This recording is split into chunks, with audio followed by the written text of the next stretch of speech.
Hello and welcome to Race Dreamer. In this video I'm going to discuss if you have a dream about going racing, how should you go about it to begin with?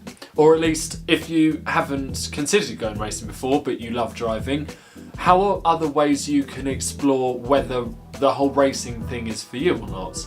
And I'm going to talk about some of my past experiences that I've had that kind of built up my passion for motorsport and for all things loving driving fast basically. Anyway, so I started getting into driving quickly when my dad sometimes took me up to Buckmore Park for the odd practice session when I was a teenager. Maybe went up there once or twice a year. Not massively expensive, these sessions. Even as an adult, I still go now on the adult practice sessions that I have at Buckmore, which are about £30 for half an hour, I think.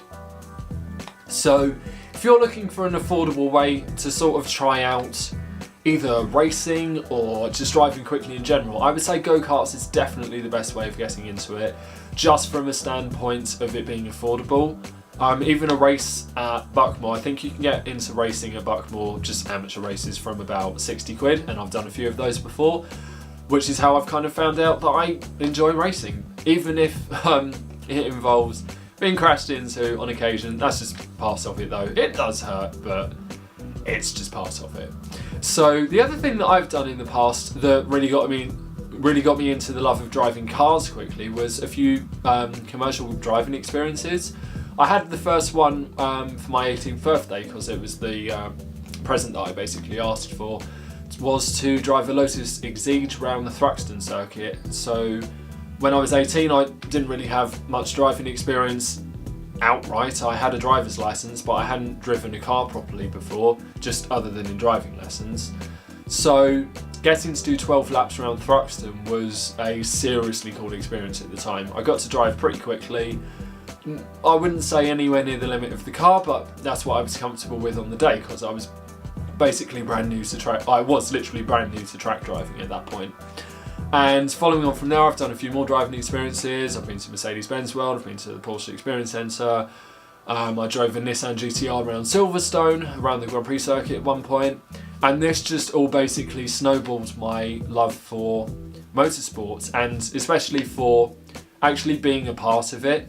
And that's kind of culminated, I think that's the word anyway, I think it's culminated in me deciding that I wanted to go racing, and that's what I've decided my target is for this year. And the main catalyst for that was back in October.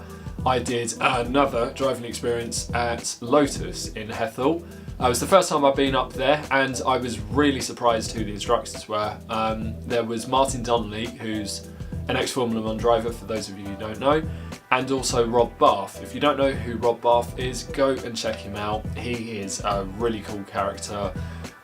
He's had a lot of success in motorsport, but for me, more importantly, he was a really awesome driving instructor on the day, and he has some really cool feedback for me, and that just gave me a bit of a confidence boost that acted as the catalyst for me going racing. So, best way for you to find out if you want to get into it or not: karting, just practice sessions, a few amateur races, or if you've got a bit more money to spend on occasion, then try some driving experiences.